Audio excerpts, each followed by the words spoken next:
Hello, friends. Lee C. Camp here. You're listening to No Small Endeavor. This is our unabridged interview with the poet, translator, Haleh Liza Gafori. Haleh's parents came to the United States in the early 1970s, fleeing political unrest in Iran.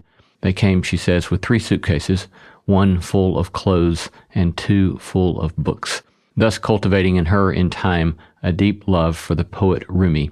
We invited Haleh as a part of this 3-part series to provide us her answer to the question raised by our friend Chris Wiman, who asks in his memoir, My Bright Abyss, what is poetry's role when the world is burning? In light of all the challenges that we face and all of the weight of the various challenges we face, what in the world might poetry contribute to us at such a time as this? So we've asked 3 poets. This is number 2 with Haleh, and this is a beautiful conversation. Enjoy. Poetry has the power to connect our inner universe and the outer world. I'm Maggie Smith, poet and host of The Slowdown, a podcast from American Public Media. Each weekday, find time to take a breather from your to-do list, or doom scrolling for that matter, and take in a moment of reflection with a hand-picked poem. Listen to The Slowdown wherever you get podcasts. Hey, it's Jacob Lewis, executive producer of No Small Endeavor. My icon? Lee C. Camp. I get to see his days up close and personal. Studio in the morning, writing over lunch, live event before the ink dries. If I lived in his shoes for a day, I'd be begging for a nap. Our icons run hot, so the fuel's got to keep up. That's why I reach for cassava. Like the icons we love, I need nourishment that moves with me wherever the day goes. First off, cassava is delicious. More milkshake than chalky health drink. I'm a chocolate guy. 2 scoops, cold water, oat milk, couple of ice cubes. Sometimes I even put a splash of iced coffee, and I'm out the door. 30 seconds, and I feel clear, focused, and full for hours. It's got all the good stuff your mind and body crave for whole body health. With every 2 scoops, you get 85 plus superfoods, nutrients, and plant-based ingredients. You can try cassava risk-free with their Love It guarantee. Thousands of rave reviews agree you're going to love it. So, make your day iconic with cassava. Go to cassava.com and use code NSE for 15% off your next order. That's cassava, KACHAVA.com, code NSE for 15% off. I love the autumn. I just spent a weekend with a friend cutting and splitting firewood for the winter. With the days getting shorter, the summer chores fewer, and the fall colors on their way, everything seems to be slowing down. Just delightful. And then in the midst of all those creature comforts are yet another, our new bowl and branch signature sheets. Yes, those bowl and branch signature sheets are buttery soft, breathable to sleep in, and made with the highest quality 100% organic cotton in durable designs, and come with a 30-night worry-free guarantee. We are indeed having no worries and a great deal of delight with our new bowl and branch sheets. So start building your sanctuary of comfort this fall with Bowl and Branch. For a limited time, get 20% off your first set of sheets plus free shipping at bowlandbranch.com/NSE. That's Bowl and Branch, BOLLAND, branch.com/NSE to save 20% and unlock free shipping. Exclusions apply. Our guest today is Haleh Liza Gafori, poet, musician, and translator. Haleh was born in New York City of Persian parents who left Iran in the early 1970s. She completed undergraduate studies at Stanford and completed her MFA at the City College of New York. She's translated and published 2 widely praised volumes of Rumi's poetry, which we'll have the privilege of discussing today. Haleh's performed at venues and sites as diverse as Carnegie Hall in Bonnaroo and has served as a MacDowell Fellow and is a recipient of a prestigious grant from the New York State Council on the Arts. Welcome, Haleh.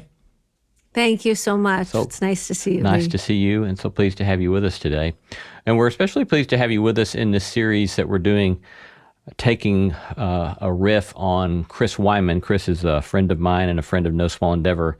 And in his memoir, My Bright Abyss, he asks the question, what is poetry's role when the world is burning? And he points to environmental disaster, relentless war, that we seem to thrive on death, and that while we sometimes renounce with this sort of intense moral outrage our culture, that we seem nonetheless unable to renounce the privileges that our culture has given us. So what then? What is poetry's role when the world is burning, he asks. So if we were to kind of put you on the spot and say, what's your one paragraph answer to that question? What is poetry's role when the world is burning? How would you engage that? Yeah, I think I would start with, why is the world burning? And I'm not going to go into there are many answers for that, but one of the main ones in a way is I think irreverence for life and decision after decision after decision that doesn't have as its foundation an utter and complete recognition of our interconnection, of our interdependence. I think if we had a philosophical foundation of reverence and recognition of this truth, that we are connected to the waters, we need the rivers. We don't want, in one river, the byproducts of bombs floating down, with our factories where they're making weaponry. Those rivers often have those byproducts in them. And then a river that you could say is its cousin having bloated bodies floating down it. I mean, this is just like absolute insistence on a paradigm of domination and subordination too. And I think, getting ourselves out of that and trying to move towards a paradigm of cooperation and camaraderie. And what is poetry's role in that? Well, I would say poetry tries to bring us to the present moment. It tries to remind us to use our five senses, to notice things. Some poetry invites us to praise, invites us to recognize our interconnection, invites us to feel, understanding our emotions. So much of these disasters too are based on plain old human emotions of utter and complete fear, and then also greed, right? Fear and greed. So if we were to really dig into these even as youngsters in school, we can talk about parabolas and the history, history dates of whatever 1776 and this and that. But we could also be talking about what are the emotions that we're dealing with constantly on a daily basis in human life, and how are these affecting us on grand scales? We're getting caught up in fear, we're getting caught up in greed, we're making decisions that are catastrophic. That's one way of looking at it, right? Yeah. There's many, many ways of looking at it. But I do think poetry helps us to sort of unravel some of this, and also helps us to feel our interconnection, and also helps us to feel reverence. Yeah. Thank you for that. Yeah. Lovely. And we'll get to dig into a lot of the particularities of your response here in a moment.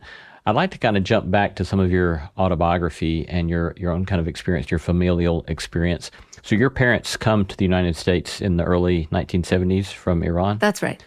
And what would you say that family history, what are some of your earliest memories of that, of how that shaped you into the person that you have become? Mm-hmm.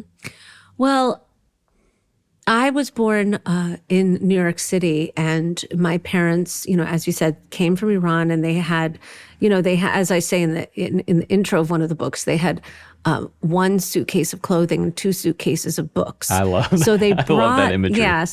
Yeah, so they brought literature with them, and not just Persian literature, Iranian literature, but also world literature, some of it in translation. They were reading Dostoevsky in Iran and F. Scott Fitzgerald in Iran, some of it in English, some of it in translation. So they brought the books that they cared for most and loved most. And among those, of course, were specifically was a copy from my grandfather of Molana's Masnavi, which is one of his, Molana Rumi. We call him Molana. Across the Middle East, he's called Molana, not Rumi. But anyway, so sometimes I say Molana. But Molana Rumi, his book, the Masnavi, They came with a very old copy of that my grandfather had passed on to them. And they loved the literature. They were speaking it aloud in the house. My father was reciting Rumi's poetry. They were having gatherings called Shabasher, which means night of poetry, where friends, their Iranian friends that they met here, some of whom they knew back in Iran, would gather once a month and recite poems. And so I'd hear this stuff. It was in the house. It was swirling in the air, What do you remember about those nights of poetry readings at your home? Well, I mean, I was a kid and I didn't really care about poetry at the time. I also was more interested in being just an American kid and just doing my, like hanging out with the other kids that were there. We would do our own thing, but sometimes we'd be on the fringes. We'd be listening a little bit. And I remember their love for it. I remember how it seemed to change the air in the room sometimes on occasion when a certain poem was recited. It was like, whoa. And of course they were reciting in Persian and I didn't understand it all. I was learning Persian in the house because my parents were speaking to each other in Persian. But the poetry, of course, has a different, it's a different situation there. You have to have a deeper understanding of the syntax and vocabulary and so on. So at the time, I didn't necessarily understand the poems, but I could sense their importance. Yeah. What are there other key events for you that captured your attention with regard to your subsequent love for the arts or love for language or love for writing that kind of placed a call upon your life in some sense? Well, I remember also speaking of in the household, my father would he'd recite a line from Flannery O'Connor, or a line from Langston Hughes. And I remember these lines and the opening of The Great Gatsby. And he would talk about Diary of a Madman by Gogol. So he would bring up different stories. And eventually, I too got into literature. And I remember, reading Eugene Ionesco's Theater of the Absurd, which I thought actually, in a way, when I look back, had this impact on me that Theater of the Absurd kind of like takes us out of a situation and gives us a weird bird's eye view. I think sometimes can do that. And in the same way that mystical poetry, or not in the same way, but mystical poetry in a different way gives us a bird's eye view. So both of these kinds of sort of pulled me out of the present and gave me a different angle on things when I was young and made me wonder about why are things the way they are? Why is the Hudson River a toxic mess? I mean, it was such a beautiful river. Why did the doorman say to me when I said, I'd like to swim in that river? He said, that river will eat your toes.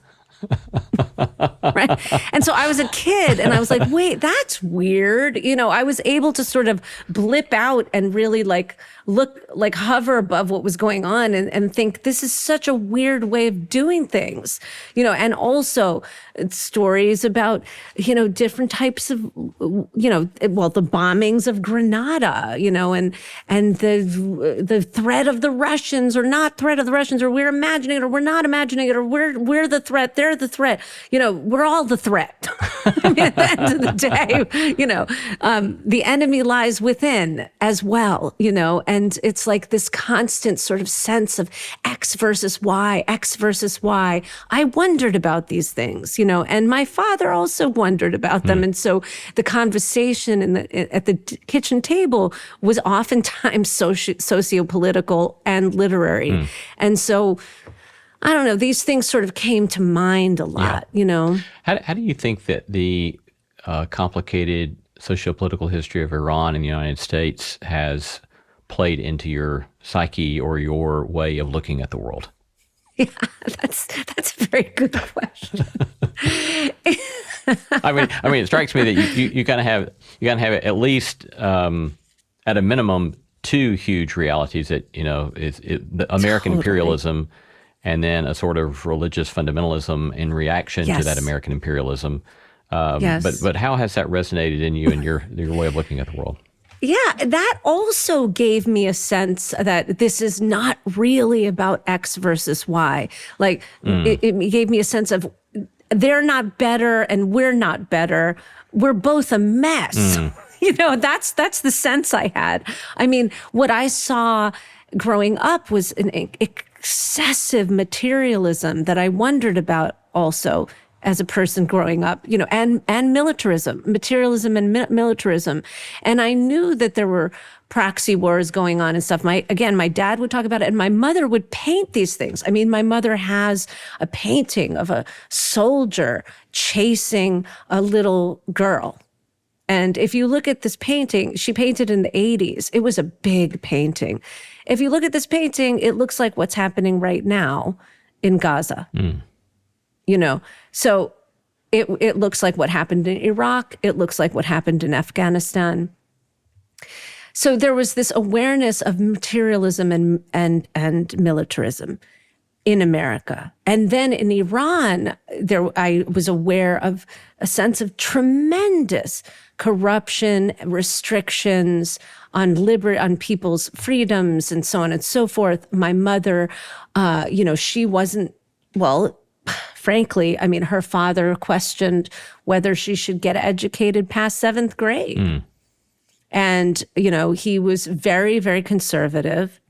And he wanted her also, at the time that she was a child, to wear the chador, which is the full-length black veil. And my mother didn't want to wear it. And at that time, only very, very conservative people wore that. So she would go down the street, she would tear it off. And she went to medical school. She ended up going to medical school, and graduating from medical school when my father graduated in a miniskirt and go-go boots. So my mother was a rebel. She was strong. She's a very strong woman, and she had a lot of disdain for what was happening there and for, frankly, for the Islamic Republic, which was really, really doing a lot of disasters. America in the meantime was doing a lot of stuff all around the world that we're actually now seeing the effects of 40 years later. I mean, whether we were messing with stuff in Latin America, and the Middle East and, and even South America, and even bombing the little island of Grenada, and all of this because of these doom-ridden narratives that were being spun. Yeah. But were they, which ones were actually true? Which ones were exaggerated? And what was really at the source of it? I mean, it's a lot of greed. How do you, I think I came across a poem that you wrote about that experience of watching your mother paint that painting, right? How would you you describe it so powerfully in your lyrical way in the poem, but I wonder in a sort of prose way, how would you describe what your mother was doing in the painting of that painting? What would you speculate is the process that's going on in her as she does that? Yeah. Well, she saw the image in, it was either a magazine or a newspaper, and it was an article about what was happening in the West Bank post-Intifada. Mm-hmm. And so she was very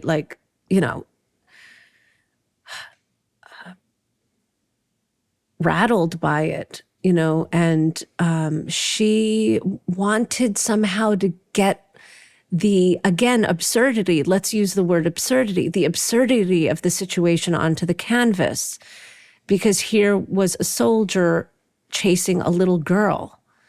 And she wanted to get that on the canvas so that it be seen, so that it be known. And of course, this was in the 80s, long before we had Instagram reels to show what was happening. And she wanted to be almost a journalistic witness, I guess, to it. And I think she was also, in a way, processing her own feelings. I mean, in a way, she felt also like she was being chased by a force that she had to run away from too, as on a personal level. I mean, I'm getting really, in a way, I feel like I'm speaking for her, but I know her. And I think that, she had pain in her life and she was running away from some of that. So I think that the painting worked on many levels. And one of the reasons she wanted to paint it was, I think, because she was concerned, because she wanted to give it a voice, and because she also was resonating with some of that pain, feeling it herself, Yeah. War in her mouth, war in the living room. Every Friday, my mother painted it. Every Friday, her day off for a year, another piece of the looming billboard of her canvas became body, boot, fire, bare feet of a running girl, flexed arm of a running soldier, sheen on his rifle's black barrel, soft folds in her cotton dress, a tree in flames and sunlit dust, arches, domes, olive fatigues, bomb bridge, broken sky, Middle East. We were in New Jersey, and the barefoot girl escaping the soldier was on our coffee table, running across a page in a magazine, through my mother's body, out her mind, onto the canvas. Her skin, our skin. Our ancestors, born in the mountains of Khorasan, strolled through orchards in Baghdad, recited in Damascus, tended the fire in Yazd, touched the black stone, said, "The meadow is my prayer rug, cypress trees my minarets, and the breeze my call to prayer." One Friday, my mother needed me to be her model. To render the surreal real or real surreal, my mother needed to study the protruding clavicle of a running girl. I froze for her mid-run. In her palette of grief and rage, love was the obscured and persistent undertone. Friday after Friday, the girl took shape, and the soldier chasing her, me, my clavicle, her clavicle, my flesh, her flesh. Rumi, for those who might be unfamiliar with even some of the basics of who he was and the great significant figure he was, kind of give us maybe a quick overview of key elements in his story, and then how you began to be so taken by his work and how that's come to influence you so much. Sure. Well, I would say, I'll start just to say, of course, he was born in the 13th century in 1206. He was born in present-day Afghanistan or present-day Tajikistan. People aren't sure necessarily. He was, his main language was Persian. That's why we call him a Persian poet. But this was before national boundaries. And he moved across the Middle East with his family for like 10 years or so, or maybe 10 or 12 years. They were migrating across the Middle East. For one of the reasons was the father wanted to leave and he wanted to preach in a bigger mosque. He was a theologian. And so Rumi as a child was exposed to a lot of scripture, the Quran, and also was fasting and praying, and also was hearing literature, and also was exposed to different ideas that were coming through and were sort of moving through the air at the time. And they went on this journey, as I said, partly because the father wanted to work elsewhere, but also eventually they were fleeing ahead of the Mongol invasions. So Genghis Khan of the Mongolian peoples was marching across Central Asia and burning villages and so on and so forth. So in a way, they were partly for a time refugees. Eventually, they got to Konya, which is present-day Turkey. And they lived there, and his father was immediately given the position in the town as a, big preacher, theologian there. And he passed away, and then everyone thought, well, now Rumi will come in. And, Rumi was called at the time Maulana. They were calling him Maulana, which means our sage, our master, because people loved him already. He hadn't even written one poem yet. But people felt his magnetism and his charm, and he was a storyteller, and he was son of this illustrious man, and they trusted that he could take over. And he didn't want to at the time. So he fled and went to Damascus and studied for 7 years and got deeper into everything he was studying. And when he came back, it was like, okay, I'll do it now. So then he was preaching, and he was, again, very magnetic, very charming, preaching for apparently like 10,000, thousands of people, maybe 10,000 would show up. It seems hard to believe at that time, but it seems that is so. And then around the age of 38, when he was at the apex of his career, along came a man named Shams of Tabriz, who was about 22 years older. And he had been a very humble sage, wise man, mystic, knew everything about the mystics, had read the books that the Mongols had burned, had lived it and was living it, was called bird, parande, because he would flee, he would just like go from one city to another. He was very itinerant. He had his like rush mat he would sleep on. He was not like accumulating much material. And was able to move on the go. And so he came looking for a friend, looking for a disciple, but he wanted a special disciple only. He wanted someone who had already reached the top of the mountain, and someone that he could who already had wings, and he could just push and they would fly. And he felt sure that was Maulana Rumi. As I said, Rumi was famous, so he knew of him. So he said, maybe that's him. Maybe he's the one that I can pass this on to. And at the same time, Rumi was longing for a friend, longing for a guide, longing to really walk the talk, and was a little bit wary of fame, not sure that being at the apex of this ladder was really what he wanted. This hierarchy was really what he wanted. So Shams came in and whisked him away. And I'm sorry, this is such a long explanation, but I'm coming close to the end. But then Shams said, let's go and deeply listen to music, and let's practice the whirling dance. And these were two things that some considered, not everyone, but some considered blasphemous, some considered a distraction. But Rumi did. He went right in, listening to music, doing the whirling dance, and he started to feel something in him open. And he felt like, this practice was a portal to revelation. And he was feeling immense love for his teacher. And then the disciples drove Shams from town, perhaps out of jealousy. They were like, what did you do with our teacher? Because Rumi didn't want to teach anymore, didn't want to preach. And so they drove him out of town, and then Rumi was depressed, and then Rumi was like, oh God, where is he? And then he found out he's in Damascus, and he told his son to go call him back. Shams came back. They went back in. Poetry. And the first four poems he wrote were the poems saying, come back, Shams, come back. And then once they went back into the ceremonies and the music, that's when he started reciting spontaneously. And people started writing it down, taking it down like Siri, transcribing it like Siri would. So you at one point refer to Rumi as a dazzler and a good friend. Yes. And what's that looked like for you to have Rumi as a good friend? Oh, well, so many. I mean, I could say so much about that. I mean, I'll say, he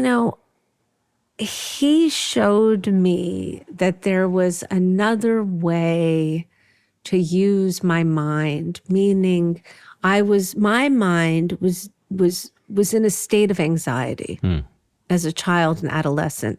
I was, I had an anxiety disorder, actually, a very, very, very intense one, frankly. And Rumi got me out of that. He sort of, well, it wasn't until around the age of 20 or so, but I remember reading a line where he says, essentially, exit the tangles of fear thinking. And I thought, you can do that? So that means that fear thinking is a certain type of thinking, and there are other types of thinking. Because when you're swimming in water, you're a fish swimming in the waters of your own patterns, right? Your own mental patterns. And so he was the one that sort of turned me on to other possibilities, other ways of sort of managing my own mind, steering my own mind. And he really, in that way, was an opening for me around the age of 20. I thought, well, wait a second, I should get out of the tangles of fear thinking. So let me try and do that. And then, eventually I was singing some of his lyrics in Persian, and I was sharing those songs. And then eventually I was, in 2016, so much, much later, I started to translate. And once I started to translate, he became a very, very close companion. I mean, I was with his words, waking up with them, walking through the park with them, taking the train with them. And I would say he's a very friendly guide. He confesses his own struggle. When he says, دیده پر درد بودم کاسه پر زهر بودم. This is a line that surprises people, but he's saying, an aching eye, as in the eye we see through, an aching eye seeing through pain. A stewing pot of poison, I was both. Reaching for the antidote, I touched compassion, I touched mercy. So there's so much in his poetry about being able to open ourselves and cultivate the love within us, uncover the love within us, move beyond, whatever type of thinking is stifling and oppressive to ourselves or to others. I mean, for me, I was mostly just oppressing myself. You know what I mean? Thinking, as I say a lot, but Mark Twain said the worst things that ever happened to me never happened, right? So I was imagining these scenarios because I was just like wired. I was scared of everything, But I'm truly not now, So he is a friend in that he really helped me grow in different ways. And also he's such a wonderful writer and a dazzler, as I said. And so it's such a pleasure to dig into his work and to hear the images and the leaps of thought that he has and the beautiful sort of associations that he makes. And I'm so fascinated by your account that here you are, a 20-year-old, and you see yourself being caught up in the tangle of fearful thinking, and it allows you to recognize that, and then you make a decision to seek to be free of that, and it sounds like you, in effect, were. Well, it took some time. So tell us a little bit about what that time looked like. Oh boy. Well, I would say in a way it involved, different healing modalities in a way. I mean, I did go to try, standard therapy, which, well, it wasn't cognitive behavioral therapy. I think cognitive behavioral therapy is very helpful for that. That's not where I started. I started with sort of unhelpful therapy. Or maybe it's just an unhelpful therapist. But anyway, I did find sometimes that's the best first step. Maybe so. And then there's all kinds of things. I mean, honestly, exercise is really great for getting the blood flowing is really important. Meditation is very helpful. I think a lot of the beauty of digging into poetry is, I don't know, it did something good for me. Listening deeply to music was a good way to use my mind and sort of change things. I went into the jungles of South America and had experiences there that were very helpful. There are just a lot of different healing modalities. I mean, even the 12 steps, not AA, but Al-Anon. I went into Al-Anon, and Al-Anon is a place for, they say, families and friends of alcoholics, but it could be anybody who, well, it is for families and friends of alcoholics, and I happened to have dated at the time I qualified because I had dated alcoholics, so therefore I was, able to be there.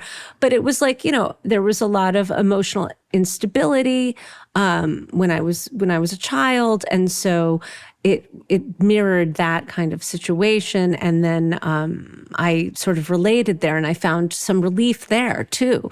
The idea of surrendering to a higher power for somebody who grew up mostly in an atheist or agnostic family, that was a very strange thing to think about. But that also I found helpful. And of course, it's the God of your understanding. So it's not necessarily that you have to become a certain religion, but that you're actually sort of aligning yourself with a sense that there is a boundless divine love in existence. And I don't doubt that for a moment. I believe that the only reason we exist is because we are expressions of some force's desire to see life. We are an expression of life force. The desire to live is running through us, because otherwise all these cells wouldn't be working in harmony. And sometimes they go out of harmony. That is true. But everywhere around us, life flourishes, and this life is there's a force running through it that I call love, and it's a boundless love. And so just to feel that and to surrender to that. You in your book Gold, your first volume of translation of Rumi's poetry, that sort of boundless divine love comes through over and over and over again in that volume in such compelling ways. And it's a sort of, even drunkenness, or maybe better, ecstasy, I guess is the word, that the poetry calls us to somehow find ourselves caught up in this sort of boundless divine love. But I'm particularly taken by the one on the poem on page 43. Would you maybe read that one for us? Sure. Page 43, yes. In gold. Yes. Mm-hmm. Sufis arrive. This one. Yes. Yes. Sufis arrive from the left and right, wandering door to door, alley to alley. Where's the wine? The heart is a door, the soul an alley, and the wine flows from God's jug. The cupbearer opens it, calls out, "Greetings, friends. To drink this wine is not a sin. To feel ecstasy is not a sin. Feeling guilt for feeling pleasure, that's your sin, that's your chain. Shatter it, tear it off. Then invite the Puritans over. Today is an invitation to ecstasy. Let them know. If they turn away, let them go. Let them judge. Let them talk. Let them smear your good name. You'll have less to guard. Lover, the eyes of lovers behold you. Your friend is the sea." So lovely. And I resonate so much with, I was just doing a cohort with some friends in our circle with No Small Endeavor this summer. And one of the participants at the end, when we were talking about things that had especially stood out to them as poignant realizations in this process, one of them said, "I realized it's okay for me to be happy." And, yes. and there's so much, here that this is an invitation to, rather than thinking that life is about being bound up, constrained, it's this invitation to freedom, right? A true freedom, rather than an indulgent freedom that leads us to all sorts of our own pain of our own making. But this beautiful vision. But I don't know, any other commentary on this particular poem, or anything, other ways you see this in Rumi's work?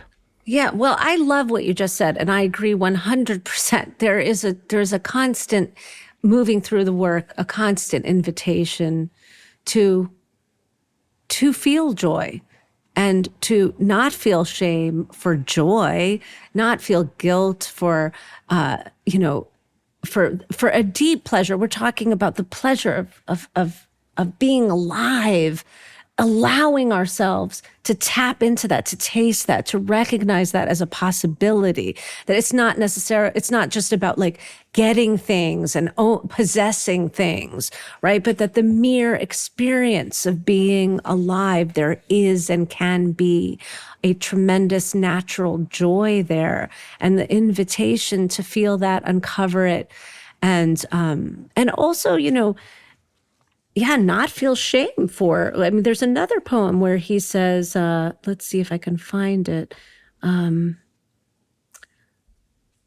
Lovers, why fear disgrace? Why should you feel ashamed? Love is your unshakable kingdom. Love is your throne, your home. And he says later in that poem, grim and somber, feeling guilt for simple pleasures, joy is not a sin. If you've made a habit of drinking vinegar, don't blame the vine. Ditch the vinegar. Ditch the vinegar and ditch the vendor who doesn't deal in life's nectar. Pour love's wine and quit peddling misery. Oh, my. I mean, in so many ways, that's, one or two, being raised in the Bible Belt, that depicts one or two of the preachers, certainly not all of them, but it depicts one or two of the preachers that I had to listen to a lot as a kid. And so there's a sort of deep resonance in me of saying, this is such an important, crucial distinction that we have to make in our conceptions of the divine, right? Is this an invitation to joy? Is it an invitation to living fully alive? Or is it a kind of puritanical love of vinegar itself? So I love, and the vinegar depiction is marvelous. Yeah. Ditch the vinegar and ditch the vendor who doesn't deal in life's nectar. Yeah, I mean, life's nectar. There's no reason. I mean, what is our purpose here? But to revere and praise and enjoy this actual miraculous earth and what it gives us, these five senses, this ability to see and touch and hold and, and care for each other. That itself is such a great pleasure. Yeah. And the shaming has a very bad impact on the psyche of many humans. Indeed. Yeah. Indeed. Well, then there's also, of course, that I also saw come through repeatedly in Gold, this insistence that this invitation to joy required the hard work or the surrender that allowed a release of the tyranny of the self. Yes. And that we do live so often under this sort of deep bondage to self. And we only get to that place of living fully alive if we can find some sort of way to let go of that tyranny or to get out from underneath that tyranny. Yeah. Page 20, liberate yourself from the tyranny of self. Be humble as soil, and you will see every particle of soil is drunk on love by the Creator's design. But other kind of commentary there on this call to freedom from the tyranny of the self? Yes. The very first poem my father recited when he says, Yek khane porz mastan e no residan divanegane bandi zanjirha daridan. So this is about the breaking through the chains, right? That and over again, Rumi says this in poetry, once again, I broke through the chains. And he's talking about those mind-forged manacles, right, that William Blake talks about, that when we chain ourselves up with our own, thinking and dogma and so on and so forth, whatever it is. It's easy to know you want to make a change in your life, but it is hard to actually do it. How to Be a Better Human from TED is a podcast for when self-help feels too daunting or just not for you. I'm Chris Duffy, the host of How to Be a Better Human, and trust me, I do not have it all figured out. But join me as I talk to experts about actually attainable ways we can try to improve our lives. Whether it's facing fears, setting boundaries, cleaning your house, or all sorts of other topics. Find How to Be a Better Human wherever you get your podcasts. The detective said missing kids usually come home. What happens when they don't? Based on a true story. Police looking for John Gacy. We discovered bodies. By the looks of it, they're younger men. The things he did to those kids. He's sick. The system failed these families. Devil in Disguise, John Wayne Gacy. Streaming now, only on Peacock. Do you know how many there are? Up to you to find out. Finished training for the day? Time to fight post-workout fatigue with Core Power Protein Shakes. They're packed with 26 grams of high-quality protein to build muscle and electrolytes to help hydrate. The nutrition you need to help your body replenish, rebuild, and repair post-workout so you can power on to the next one. Champion your recovery with Core Power. Visit corepower.com to learn more. This liberation, this constant invitation to break the chains. And if you feel like you just change yourself again in some one way or another, break through the chain again. You know, he says, again and again and again. You know, that it's a process, a continual process of sort of liberating ourselves and liberating ourselves again as we move through life. And then I think it gets much, much easier over time, you know. And what are the shackles? I mean, I think in a way, people have, you know, would describe them somewhat differently, you know, depending on the different sort of ways that the psyche can work. But I think many of us can relate to that, and different upbringing will sort of lend us towards different ways of constraining ourselves. And the invitation again is to do the work to actually feel as expansive and as relaxed as we can while we're here on this earth. You know, the invitation is deep relaxation and deep joy without a denial that there's so much to grieve too. There's no denial about the challenges of human existence. No denial about that. But just ways of saying, well, at least let's not manufacture more pain with our minds. Yeah. Right. That line from William Blake just stands out to me. And I don't know that I had heard it prior to seeing you use that phrase in another article I saw that you had written. Our mind forged manacles. Yeah. And the ways in which we so often are our own worst enemy by the way in which we subject ourselves to these various sorts of bondages. And Rumi also has, in your volume on gold, the metaphor of fire that runs through there, and that it's a sort of a painful process, potentially, I suppose. Certainly the metaphor of fire would certainly indicate that it's a sort of, can be a very difficult process of freeing ourselves from those mind-forged manacles. But how do you see that metaphor of fire play out in his work? Yeah, the fire does show up a lot. Sometimes it's, you know, he might call it love's fire, to say that sometimes love is a force that burns away, for instance, egoic narratives, or that burns away the sense of what we have to be, our old ways, our old, like in one poem he says, the old trap of my old ways, right? Again, this invitation to see the possibility of renewal, of clearing the ground and renewing within the self, right? And in this poem in gold, he says, just the other day, let me find it. I mean, just the other day on page 8, just the other day, fire whispered to smoke. No stick of aloes wood shuns me. From its gnarls and knots, my flames unfurl a honeyed musk of amber, fruit, and flower. It profits in perishing. It welcomes me, even thanks me. At the doorway to emptiness, all knots come loose. Cheers, my flame-eating friend, and love-slain victor. We saw you rise from the dead. We bow in awe. Look at the earth and sky, pawned to existence. One blind, one blue. Beyond them, emptiness, a gold mine. Joy streams from it. Why flee? Lose yourself to it. Turn the hard soil and break the clods open. Seeds will sprout. To stand elegant as a cypress, to caress a face, every seed must shed its coat.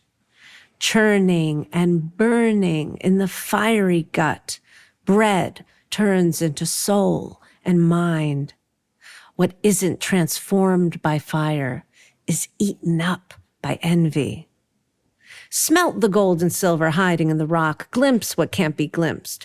Wherever the soul soared, fire was there first. Wherever the soul soared, fire was there first. Everything I don't know, love will tell you. You know, I've thought for years that so much of theology is a matter of tone.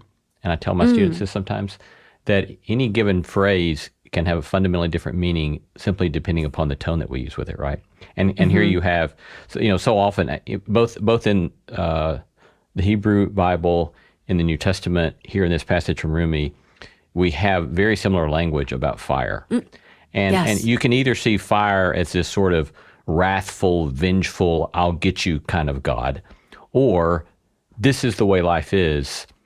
Yield to the possibility to let our impurities, our bondages be burned up and thus be free. Those are two very different kinds of tones, right? And it's clear what the tone is here within your translation there.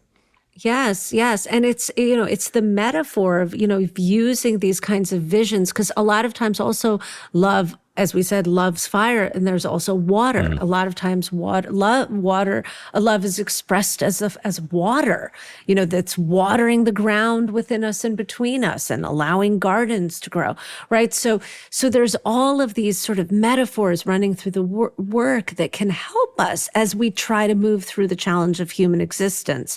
They become visual mantras in a way, and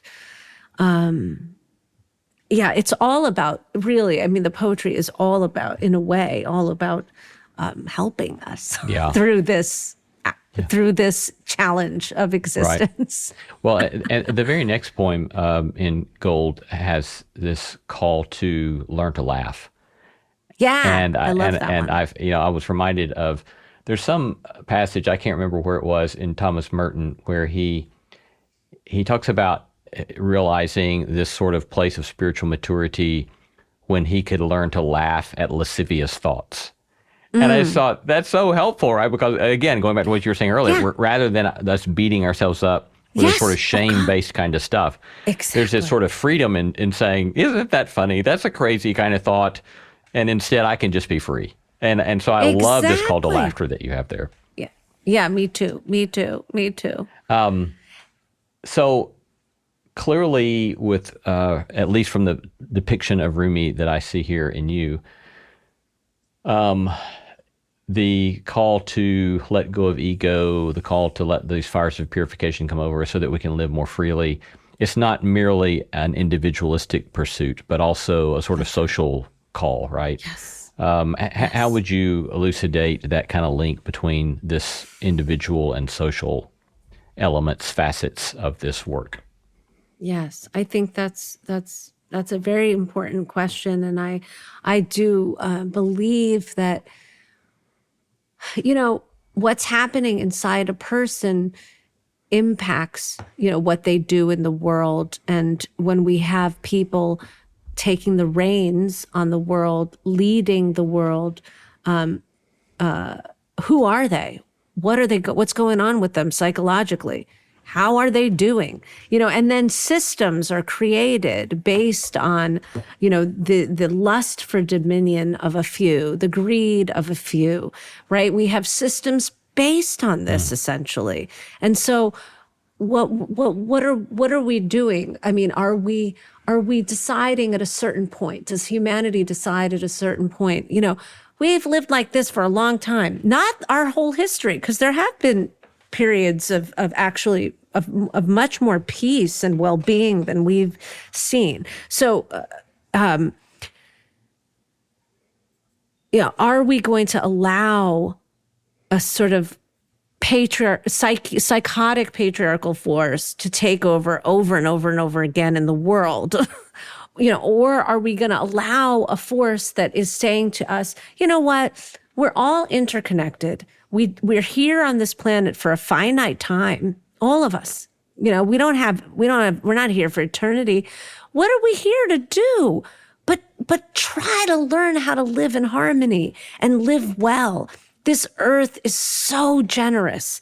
You throw some seeds in the ground and you tend them and food comes out. I mean, can we not imagine that there could be fruit trees all over the place? I mean, really, like the garden. I'm talking about the garden now. You know what I mean? I'm talking about the divine garden. I mean, how is it that we couldn't have gone a different road? We could have, but it takes a certain kind of thinking, a certain kind of belief system, and, it takes bravery. It takes a lot of bravery, because it is fear that takes us into a place of we must hoard, we must dominate, we must hoard. There's not enough. If they have it, then we don't have it. So we have to make sure we have it and they don't have it. This is a type of thinking that creates a lot of misery in the world. And I don't see a large percentage of people winning from that. So I think, in a way, the philosophy that asks us actually to relax and to feel pleasure can be then, applied. Like if we imagined legislation was designed to help people in this world, on this earth, actually relax more. That's totally different. Yeah. And then we would say, well, the river has value. The river is a place of beauty. It's a place of leisure. People can swim in it. People can boat on it. Yes, it also is a pathway for carrying coal, as it was, and the coal made it really dirty. But can we try to do this responsibly? No, we're not going to dump chemicals. We're not going to dump 1.3 million pounds of PCBs in the river just because that saves somebody some money. Just because that's maximizing profit. We're not going to do that, because that's actually going to create a lot of stress, and not just stress for us humans, creating scarcity, for instance, because the river was teeming with life and teeming with food. So not only is it creating scarcity, but it's also taking away the beauty that gives people a sense of calm. And it's also putting all the creatures and animals in a state of stress. What if our legislation was designed to reduce stress? When he says, andar goshayesh adam an uqdeha gushud, the knots untie. Right? And he does speak of the state of emptiness. And emptiness is a weird word, difficult to deal with sometimes in Western, but it's very common in Eastern. It's a coveted state.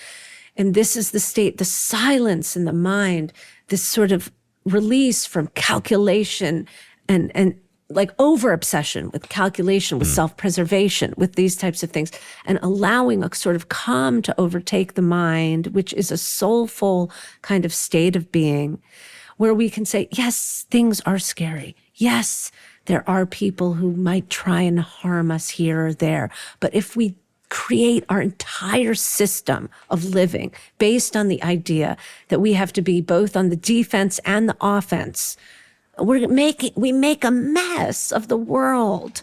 And I swear, there's really other ways of doing things. And I'd say the majority of people would wish for that in the world.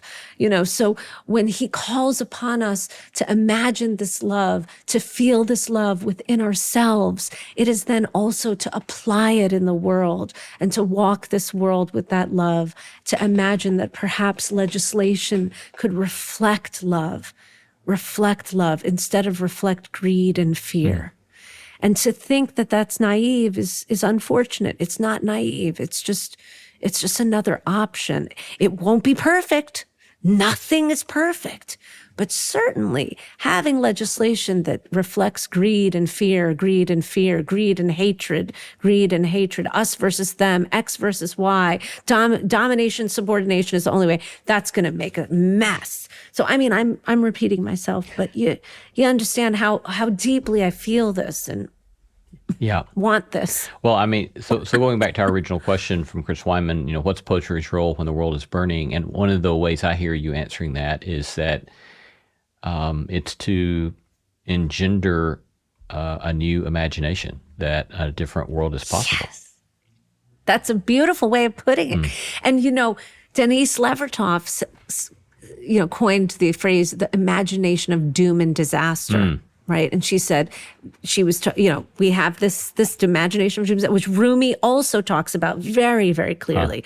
And so, yes, what you just said, the idea of engendering another way of seeing, another way of imagining, poetry can sometimes help us with that. Yeah. Absolutely. So that we don't fall into the trap of constantly falling for the trap and the narratives that are spinning about doom and disaster, and then making that a self-fulfilling prophecy. Yeah. There's also the element of not merely the constructive vision setting, but there's also this element of critique, social critique, at least in some of your work that you representing Rumi there. So I'd like to play this one particular passage of a performance of yours at the McDowell National Benefit.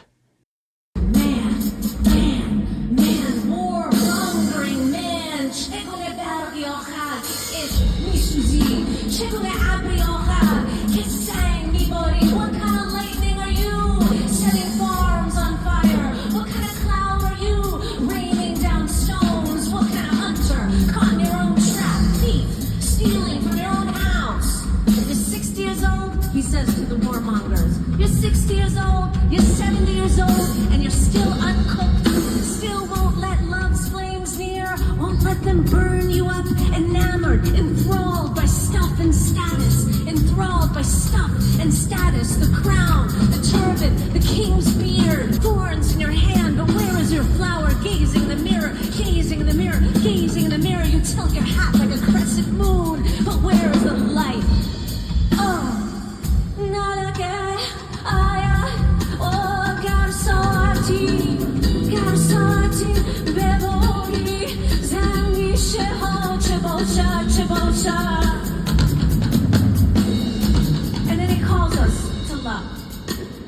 He calls us again and again to love.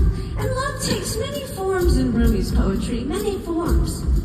It's Abahayat, the water of life. It bubbles up from the depths of the soul. It flows through us. It waters the ground within us and between us. Love waters the ground within us and between us, ensuring gardens rather than battlefields emerge. Love in his poetry is fire. It's a fire that burns away the egoic delusions that keep us separate. Love is wine, love is bread, love is a torch, filling the house with light. Love is warmth and civility, love is warmth and civility. Love wakes us from a slumber, washes away the weight of days, illuminates our blind eyes. Love challenges us. Love is a 360-degree embrace of creation, and it is also the force that drives us to discern and refine, creating more welcoming worlds within us and without us. And love, above all, is a practice. He says, child of flesh and bone, you are a child of soul. Love is your trade, your mission, your calling. Love is your practice. Love is your practice. Love is your practice. Love, he says, that's it. Humble. Love is a practice. First, it's a fantastic performance. Thank you. But again, it depicts so well that the invitation to be free of our ego and our pride is not merely a personal matter. Yes. It's deeply personal, and it will have deep consequences for us as individuals, but it's also a social matter that will have profound impact upon our communities and upon our world. But what does that kind of passage do for you that you've brought to us from Rumi? Yeah. Which passage was it? Was it the one, because I couldn't hear it. Sorry. Was it the one? It was the one. Is it when I'm saying like my heart breaks when I look out on the old spinning wheel of the world? No, this is man, warmongering man. Yes. And so forth. What kind of lightning are you setting farms on fire? Yes. Yeah. What kind of cloud are you? Raining down stones. Caught in your own trap. Yes. A thief stealing from your own house. Yes. Yeah. Yes. What's this kind of passage do for you? Or, give us a bit of commentary upon its own relevance for today, perhaps. Yeah. I think this this passage is a wonderful sort of affirmation of what a lot of people are feeling and thinking when they look out upon the world. What kind of lightning are you setting farms on fire? Speaking to the destructive force that exists in mankind, right? What kind of cloud are you raining down stones? What kind of hunter caught in your own trap? A thief stealing from your own house? I mean, it's speaking to the warmongers who are wreaking havoc upon the earth and turning habitable land into uninhabitable land in a time where we already have refugee crises, we already have migrant crises. Why would we do that? So it's even more important now, 800 years later. And then when he brings it to the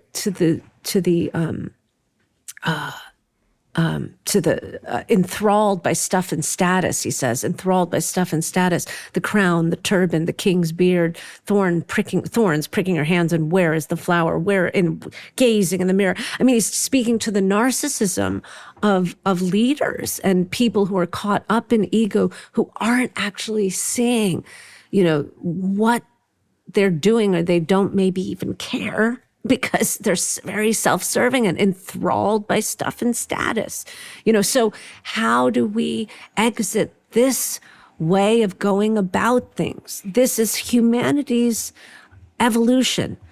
It is. This is humanity's evolution, to be able to say, we can't do this anymore. We know what it is. We've seen the characters come through. We know what greed is. We know how it deceives. We know all these things. Why are we doing it again and again, making so many people's lives miserable? We can't do it anymore, because also the earth is burning in a different ways, as and is flooding.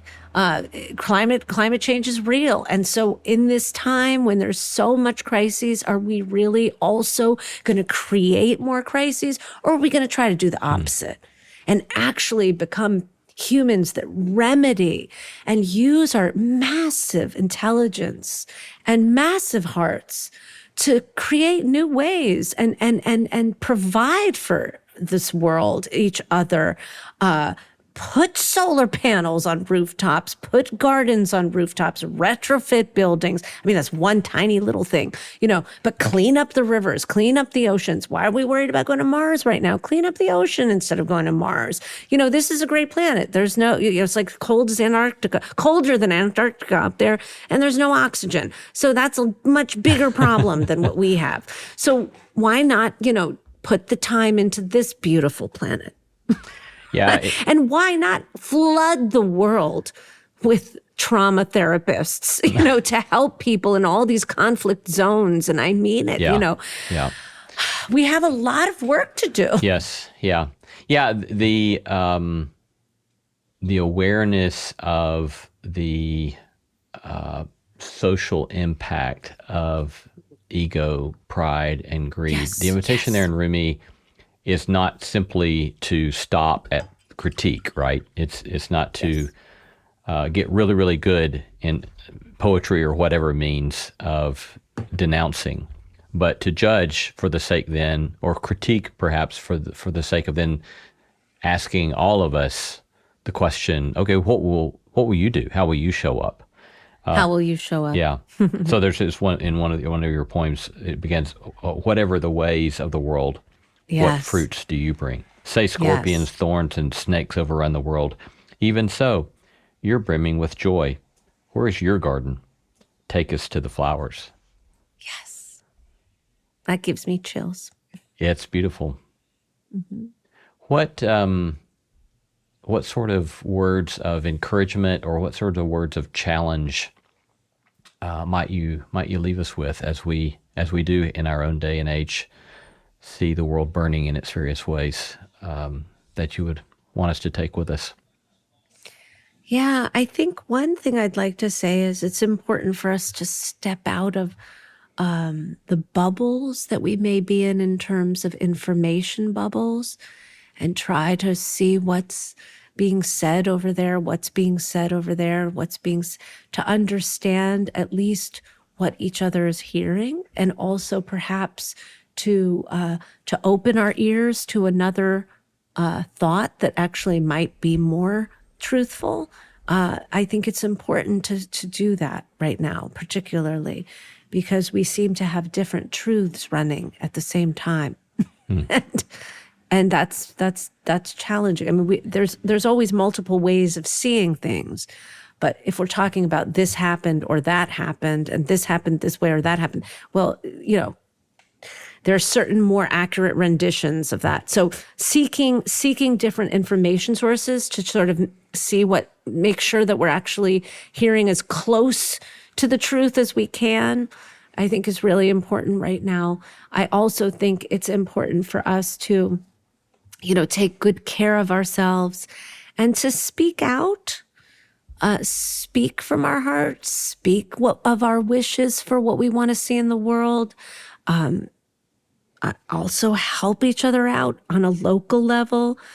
Sometimes, posting on Instagram might not be the most effective way to use our time. It might be important, and, it might very well, I'm talking about like people sometimes doing political posts there, and that might be one way of being an activist, but also working in our local communities to help each other out is also a very important thing to do.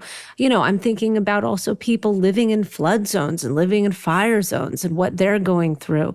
And I'm thinking about people 6,000 miles away being bombed, and I'm thinking about people who are being picked up off the street and detained unlawfully. So there's all kinds of things happening right now. It's overwhelming.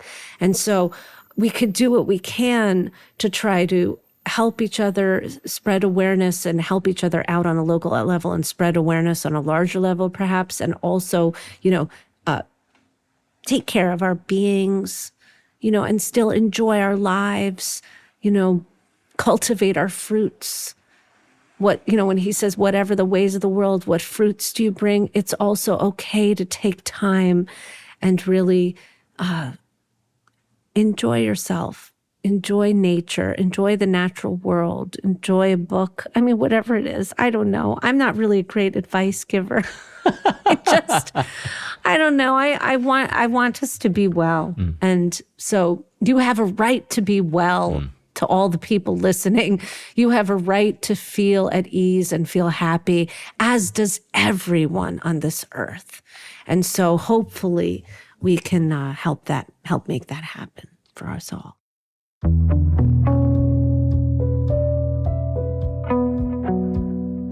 Been talking to poet, musician, and translator Haleh Liza Gafori, talking about her 2 volumes of translation of Rumi's poetry, Gold and Water.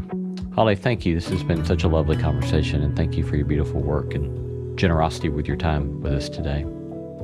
It's my pleasure, Lee. Thank you for all the wonderful questions and insights, too. It was really nice to speak to you. And I love your show.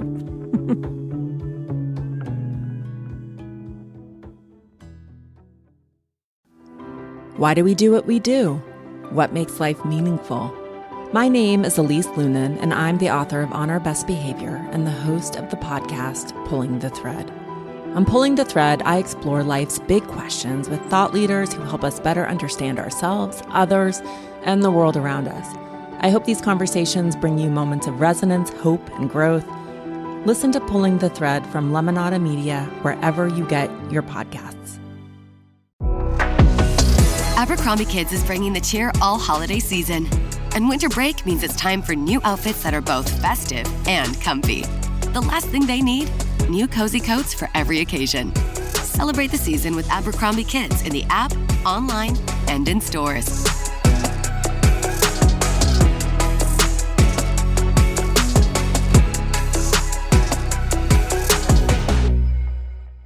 The family that vacations together stays together. At least, that was the plan. Except now, the dastardly desk clerk is saying he can't confirm your connecting rooms. Wait, what? That's right, ma'am. You have rooms 201 and 709. No, we cannot be 5 floors away from our kids. The doors have double locks. They'll be fine. When you want connecting rooms confirmed before you arrive, it matters where you stay. Welcome to Hilton. I see your connecting rooms are already confirmed. Hilton, for the stay.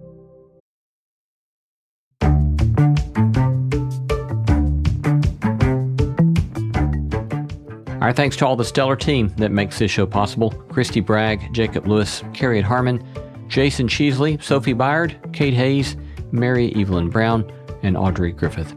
Our theme song was composed by Tim Lauer. Thanks for listening, and let's keep exploring what it means to live a good life together.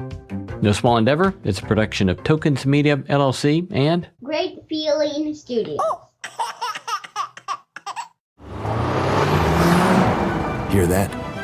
The next chapter of Audi Performance is here. That's the sound of every interior detail refined. And that's the sound of Quattro all-wheel drive. The all-new Audi Q5, the all-new A5, and Q7. Each one a statement. Performance never goes out of style.